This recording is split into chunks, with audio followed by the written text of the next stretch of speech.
Hi, Tom. Welcome to the next episode of Joseph's Fireside Chat series. I'm really excited to interview you today. No, Sam, I'm excited to interview you today on Joseph's latest episode of its Fireside Chat series, of my Fireside Chat series, actually.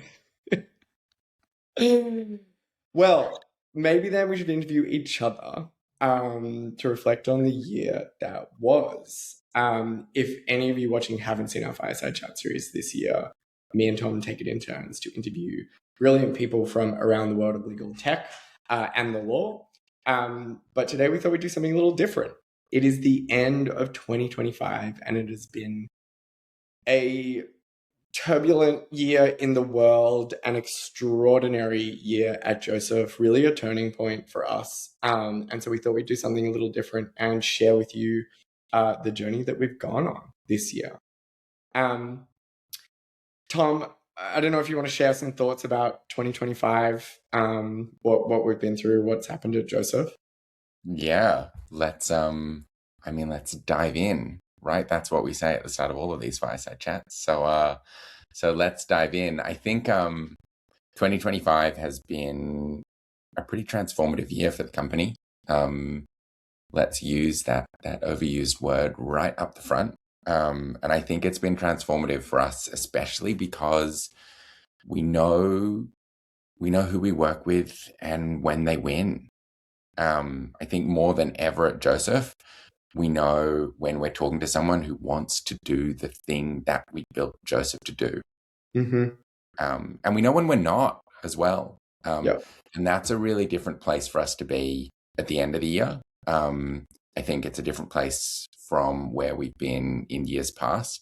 And just for everyone listening at home, the people who win when they work with us are the ones who want to deliver experiences directly to their clients. So it's the legal and compliance teams who want to build tools that enable their business, their users to access the legal help that they need. Mm-hmm.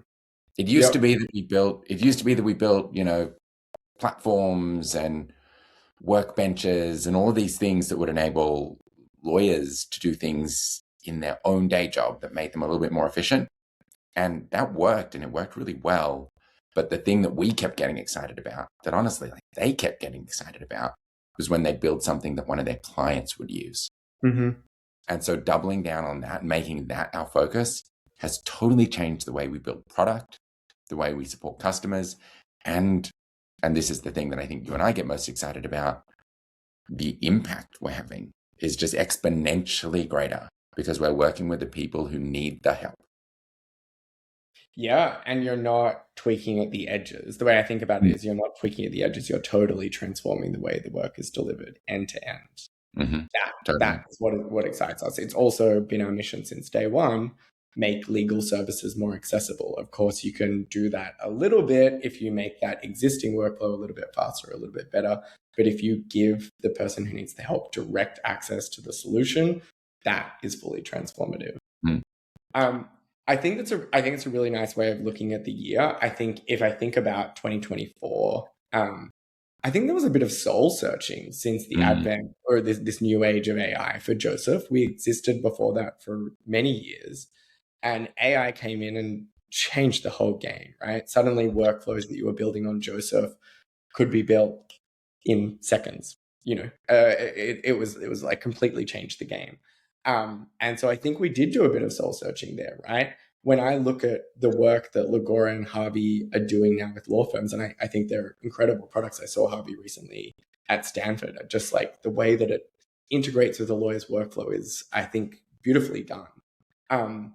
When I look at the work they're doing and they're deploying those as workbenches to every lawyer in firms, I think that is built on our legacy, right? Through our designer and builder program, working with firms like Clifford Chance, like Minter Ellison, like they gave hundreds and hundreds, if not thousands of lawyers access to Joseph.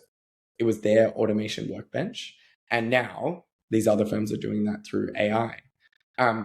I'm really proud of that legacy, but I'm also now really interested in exactly what you called out, which is moving away from that idea of an automation workbench for every lawyer, which I think was a very brave and inspiring vision.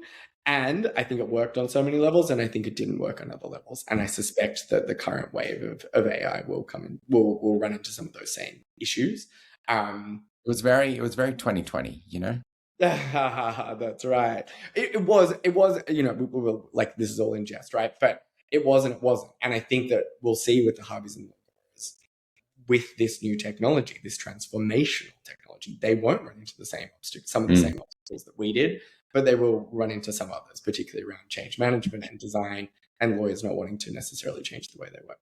Anyway, that's kind of neither here nor there. But I think the point that you made, which I really want to pull out for the audience today, is I've never felt clearer on who Josef is, where we sit in the market, what problem we solve than I do today. And that is building self-service tools so we can take the work, that churn work, completely off the desk of the lawyer. The way that we're different as well, and this through line has existed since we started the company in 2019. The through line is we put the expert in the driver's seat. So it's not something that's thrown out to IT. It's not something that's built by the usual suspects. The lawyer, the compliance officer, the privacy officer sits in the driver's seat and remains in control, no matter whether it's document automation or conditional logic or AI. I really like that slip of the tongue just then. He's like thrown out to the aliens. It's not something that you don't throw it out to the aliens. You keep it in. I can't get anything past you. Anyway, and I think one of the other things that's been really clarifying this year as well is, as we've stopped working on that law firm side, of course we still work with some wonderful law firms, but like the real explosion for us has been in-house legal and compliance teams, as you said. And I think when you think about that that space that we occupy in the market, taking away that churn work and being able to do so without IT, and keeping the expert in the driver's seat, like that explains why we've seen that.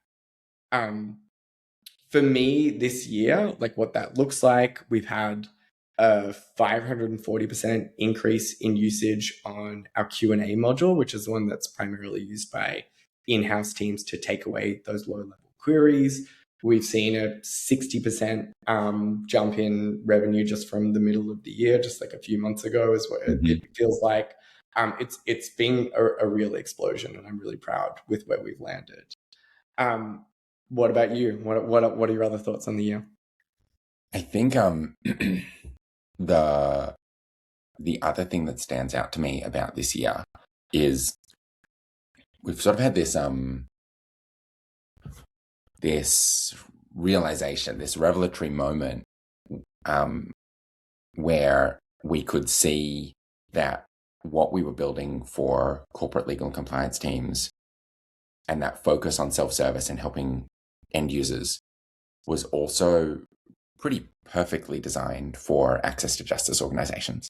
If you think about the kind of Venn diagram of legal services, and then we are trying to find the spot in legal services where you find teams and organizations and lawyers for whom it really makes sense to just take work off their plate, the way you put it, right? To build tools that can actually do the work for them.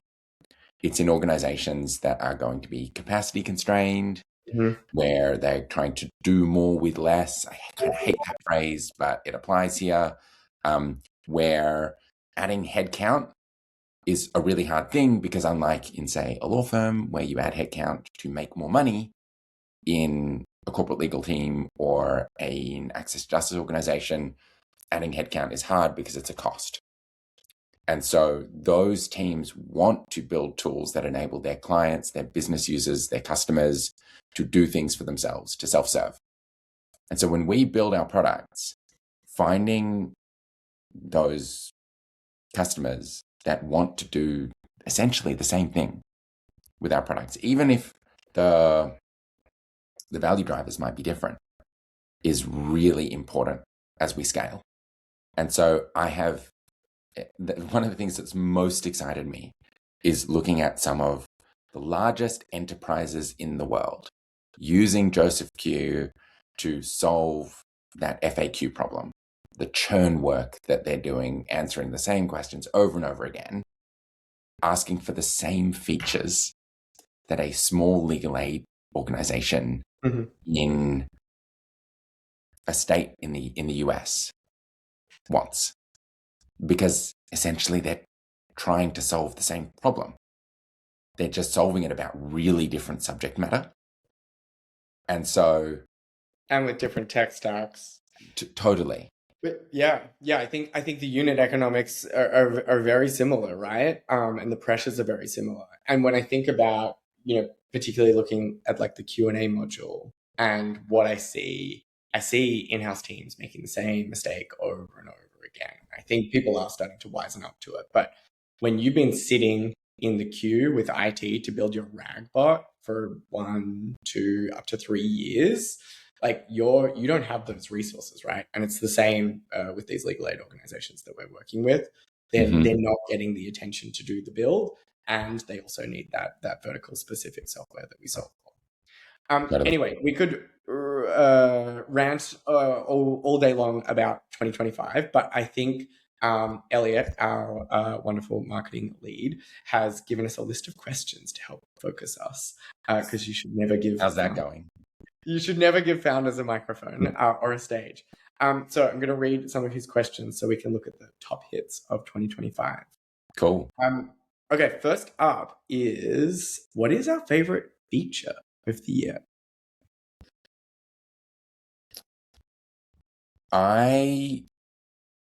There are so many extraordinary things that our product and engineering teams have shipped this year, that this one is like a particularly hard question for me. But there's one in particular that I'm going to pick on because I think it's a really great reflection of a couple of challenges that we face in building the product that we're building. So the one I want to pick on is a feature that they shipped earlier in the year that basically helps people asking questions ask better questions. And so this is the context. I think I can actually share it while you're talking. Hold on. This is the context problem. I would love if you shared it. This is the context problem, right? The problem is that when people ask AI to answer one of their questions, very often the question that they ask doesn't actually enable the AI to answer it because they miss critical information or they send it down a path that actually they didn't want to go down. And so this is a problem for users who can't get the answers that they actually need, but it's also a real problem for people launching these tools because what they're worried about is, well, what happens if my user asks a bad question? How do I make sure that they're going to get the right answer? And so we built an agent into our product that analyzes the user's question, that analyzes the knowledge base that it's going to use to answer the question, and then actually suggests to the user how to ask a better question. And when you ask that better question, you get a better answer, and you reassure the person who built the tool that their users are going to get more accurate, more reliable, more actionable answers to their questions. I think it's this like perfect intersection of the things we care about. How do we give end users better answers? And how do we give creators of these tools more control? Yeah, I think that's great. I think a similar one that I loved is the one I've just scrolled down to, which functions in a similar way technically to the Ask Better feature that we just saw, which is ask a follow-up question. So again, these are generated using the underlying knowledge base, using the unique training and human-in-the-loop training that we provide for these tools. And it helps the user dig deeper into these questions. One of the things you'll notice, actually one of the things that really sets Josef apart is we don't have multi-turn interactions. We have single-turn interactions. That is a very important design decision that we've made and we've stuck with over the years because it gives us that much more control. Where these tools go off the rails, where they start hallucinating and all those things is when we engage in multi-turn interactions. Of course, there are ways of trying to address it, but the amount of effort involved is just not worth it. And so instead, like Perplexity, you can still dig in on these other topics, but you do it through follow-up questions rather than back and forth. the native integration we have with SharePoint. So like a live integration where your knowledge base is an existing SharePoint folder or SharePoint documents is so beautiful. I showed someone at one of our big global customers the other day, and he said, "Wow, that's slick." And he's American, and he was really into it. And it's true. It's this like beautiful native integration. It works incredibly well. If something's updated in the tool, in the SharePoint folder, it'll notify you and then step you through what to do to make sure the moderations are all applying in the same way. I think also on the end user side, meeting our users where they are. So you can surface Joseph bots seamlessly in a Teams app. So instead of saying at Tom, how do I do this? You say at Joseph, how do I do this? You can plug in follow-up questions. You can get the answer then and there, and then you can click through to sources and go and or generate a document or do whatever it is that you want to do. We do that in Teams. We do that in Slack. We do that via an API in custom built bots as well. So I think that is probably, while not everyone thinks integrations are the sexiest thing to build, and a lot of product people want to build new features and stand behind them proudly, I just think that is becoming more and more critical as we move into this new world. Like there are going to be less interfaces, fewer interfaces, but more brains. Okay, next question. What's your favorite new customer tool of the year?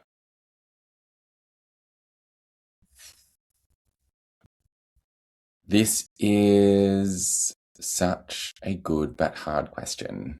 I can go first. If you want to. I'm going to flip on back at you because at the moment where my head's going is like a theme rather than a tool, and I'm just playing around with that. So what about you?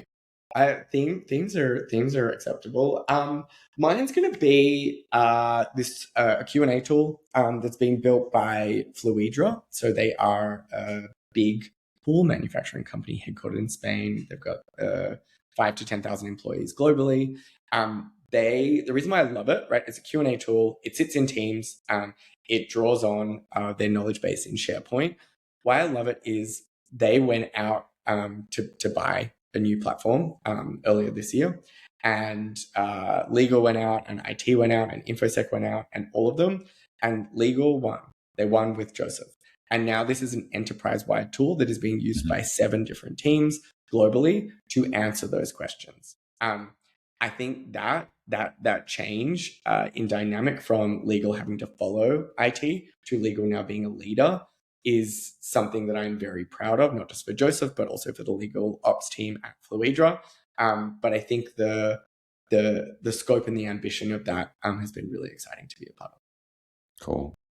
Also, how good is it working with Fluidra and getting to make swimming pool puns like literally every other day? I don't know if they know that, but for the Fluidra team watching, yes, we do that. We do a lot of that. I think so mine's a little more old school, honestly. I feel like one of the things that most of our customers do with Joseph is create self-service document automation tools. This is why I said there was going to be a theme. I think that document automation is in some ways like an old technology. It's built into a lot of the legacy platforms in a very particular way where you can, like, if you're a lawyer, you open up your document management system and you fill in some fields and then you hit generate and it creates this new template for you with a few fields filled in. And that was the way it was for ages. And then we came along and we started pushing this idea that actually you could surface these document automation tools to clients, let them generate things for themselves. Started to get a bit of traction. And then this whole AI thing happened. And when generative AI came along, one of the first things I started seeing was people saying, I can draft a legal document from scratch using generative AI. To which every lawyer was like, ugh, just like shuddering. But people tried to do it for a couple of years and it didn't work because templates exist for a reason. And as people have come back to this idea that actually templates matter, when we generate a legal document, we want it to include specific words, not generated words. I think, and AI has really helped this, started to also accept the idea that we were pushing pre-AI. which is that these tools can and should be used by business users. Mm-hmm. And so my favorite tools, or the favorite tools that are in my mind, are these ones where I've gone into like up and to the right usage graph in my head from some of these document automation tools that are being used by business users in large enterprises to generate the legal documents that they need. In a way that I would have loved to have been true 4 years ago and wasn't, but like is this year. Yeah, great. I love that. The unsung hero. Document automation technology has been around for decades. But I think that is the blessing of AI, right? I think the curse is that people spent 2 years trying to rebuild this thing that has existed for a really long time. The advantage or the benefit is that so many more people's eyes are opened to the opportunities and the possibilities, and that's definitely a blessing. Totally. Can I ask you a question? Sure, please. So we talked about best features, incredible work by our customers. What about the moment that Josef was like up in lights? Which one was your favorite one? Was up in lights. One of my friends, for those of you who I don't know, I live in New York, and one of my friends in New York says in like a transatlantic accent, "Put your name up in lights, kid," which is what I just thought of. I really loved, I mean, we've had a lot of press this year, particularly around some projects that I've been really proud of. I think the interview that I love the most, and the one you should all subscribe to, or the podcast you should all subscribe to, is called What's Next. It's by Alex Herity, who's Director of Legal Solutions at Adidas, and Tom Rice, who is Head of Legal at TravelPerk. Tom, that may not still be your title, but it was at the time, I'm pretty sure. And yeah, we just sort of dug in and nerded out about all things AI, and also that connection between corporate legal and legal aid as well that you drew out before. So that was my favorite. Go and have a listen. Cool. What about you? I'm going to pick on one of those projects that you're proud of. Earlier this year, we got some incredible coverage of work that we do with a tenants' rights organization in New York called Housing Court Answers, because in partnership... I'm also not ignoring you right now. No, that's okay. I'm running late to a meeting because we're going over time, so I'm going to tell them that I'll be 5 minutes late. We worked in partnership with this organization to launch what really was then one of the first consumer-facing applications of generative AI in the legal space, to help tenants get answers to questions that they had about their housing situation, especially if they were going to find themselves in housing court. And the way that coverage celebrated our mission and our technology and our ability to partner with these organizations to have an exponential impact on the things we care about, on access to legal services, that was a proud moment. Cool. I love it. And that tool is getting used a lot. Thousands and thousands and thousands of times this year. It's incredible to see. All right, event of the year. We're always flying around the world, going to events, talking, meeting people. What was your favorite event? I mean, there's some recency bias here, but I got back from the TLTF summit in Austin a few weeks ago. Shout out to TLTF, one of our investors, and the summit was pretty incredible. If you're watching this, you may very well have had your LinkedIn feed flooded with posts about the Legal Tech Summit at the time. But the mix there of kind of visionaries, people who really do see the future when it comes to legal tech and the legal industry, alongside operators like us, the people building the things that are going to create that future, alongside the money, alongside the people who are going to invest money in that vision. There's this electricity in the room that feels. They call it the day boss of legal tech. They do, but I didn't want to call it that. The energy in the room is different to every other event on the legal calendar, and you can't not come out of it kind of charged up. And I certainly did. What about you? There were lots. My favorite though. You went through a lot. You went through a lot of things I this year. did. I did. I love it though. It's like my favorite thing. It's my favorite thing going to those conferences and meeting people. Like Mm-hmm. I just like hit those places and fly. I love it. Um, my favorite was controversial choice, Legal Week. Not because it's a bad conference, but it's not my favorite conference, and it's more focused on law firms than in-house teams. But Is it I loved it because because you love the Hilton? yeah. No, don't. You're gonna get us in trouble. It's because of well, it's because of all the people that we met, but it's also I loved that series we did, you and me. That was so stupid. And I had so many people reach out and just like love it. For anyone who hasn't seen it, you like we'll put the link below.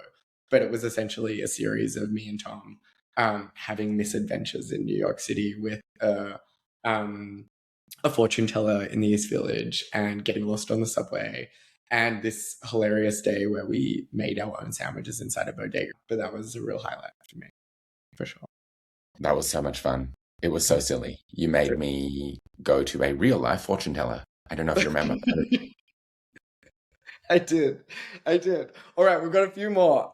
So what is your okay, this one's easy. What's your favorite Joseph fight hang of the year? For anyone who doesn't know, we call people who work at Joseph fights. So we had our global offsite a few weeks ago as well. It was a big November for us, a lot of travel. And I mean, it's pretty much always going to be my favorite thing. Every year we bring the whole team together somewhere in the world. This year, though, we brought them together very close to my home, to a place where I actually spent a lot of my childhood, on the Great Ocean Road in Victoria, Australia, and more specifically, a little town called Aireys Inlet, which has a very big and iconic lighthouse. And I kind of wish I was wearing my offsite t-shirt right now so that I could stand up and show you the lighthouse. It's very cool. And so that we weren't wearing the same color. Yes, also so that we weren't dressed the same like we always are. And the reason it was my favorite thing beyond just the usual, like nothing beats face-to-face time with your colleagues, I still think that that's true, was... this is going to sound kind of soppy, but like we all really like each other. Like just we get to hang out with people that we like, and who like each other. And that has not always been true for me in every company I've worked at. And it's something it's one of the things I'm most proud of about Joseph. We built a company where the people who work here like working here and like each other. Yeah, and they like each other, but not in a soppy way, right? Like we're not the kind of company that like is in each other's pockets all the time. It's like hyper social. Like I think we are super high performing. We have very high standards. We get along really well, but I also love just like how everyone lights me up. Like everyone is so sort of inspired and obsessed with the thing that they do at Joseph. So I also like that. I also think that's part of why we get along. Agreed. Next question. Access to justice. It's in our blood. It's what we do. What was your favorite access to justice project this year at Joseph? There are many, but my favorite is one that I'm excited about now and excited about kind of into the future. Some work we are doing with an organization called Frontline Justice. I don't even know where to start there, but Frontline Justice basically has this model where they are empowering community justice workers to help people with legal needs across the United States get easier and better access to legal help. The organization itself is extraordinary, and the opportunity to partner with them would get me out of bed every morning. But on top of just that opportunity has been their openness and willingness to deploy our technology to help those community justice workers scale their impact. And so what we've started to see in our partnership with them is community justice workers be able to do more, help more people, answer more questions, have more confidence in the work that they do. And it's hard, demanding work on the front lines of helping people to access services that they really, really need. And so in 2026, I'm looking forward to working with Frontline Justice to scale that impact because it matters just so much. Cool. Great choice. You? I love them all. There's so many great ones. I think I'm loving the work that Legal Aid North Carolina is doing. They're a real trailblazer in the US. And to go back to your favorite use case, they've been doing a lot of like cutting edge AI work. Their latest use case is like document automation in the tenants' rights space, and I think in the education space as well. These are this is like core tech that people need when they're trying to self-serve on legal and compliance work. And I love the simplicity of that. Yep. Cool. I like that a lot. All right, let's round out with some AI talk and some predictions. So how would you summarize AI buzz development progress this year? What's your headline? A headline. I think that my headline is kind of a positive and a negative. Maybe I'll go with the negative first. I think this year people realize that the ROI on using AI wasn't there. And then they started measuring it. So the positive for me is that they've started measuring it. So I feel like people came into the year and they're like, AI is amazing. And then finally people started saying, okay, cool, but like, where's the ROI? Like, where's the return on investment? Show me the runs on the board. Where are the wins? Talk to me about them. Talk to me about the difference they're making in your business, the impact that it's having. Yep. And then everyone was like, oh, but I can't really. Sorry. Like, but I'm very excited, but I can't really. And then people said, okay, cool.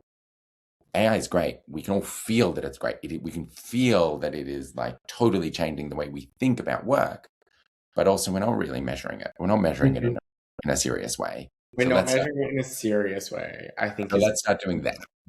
Like, I think the conversation, even until quite recently, not at Josef, obviously, because we're miles ahead. But no, I think the conversation in the market and in some parts of Josef, like until recently, really focused on usage. You know, are lawyers actually using these platforms in the law firms? Are people actually asking questions of the tools? Great, super important to know, but very much a starting point. Like, are they getting good answers? Are they able to resolve their legal issue? Are the number of calls coming through the legal team actually reducing? If not, what extra value is happening in the business? What are we doing with the data? So I think that's a really nice call out and something I want to see more of in 2026. I want your headline. My headline is the year, and I always hate this, the year both the skeptics and the true believers were proven wrong. Like, we've seen so many predictions of AGI start to fall away and be disproved. And we've seen so many of the people who said AI is a bubble. I mean, how many times have we heard that this year?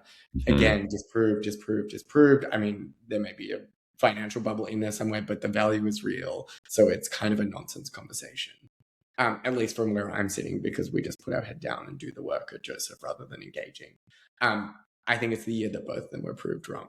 And I hope that conversation, it probably won't, but I hope that the noise just dies down a little. Even like this week, I saw a piece come out from someone I really respect as well, but it just like that really misread this like research report that had come out about AI, and there was kind of like a a bit of a rage baity title. And once I dug in, I was like, oh, that's not actually what's happening here. So I would love that noise to come down.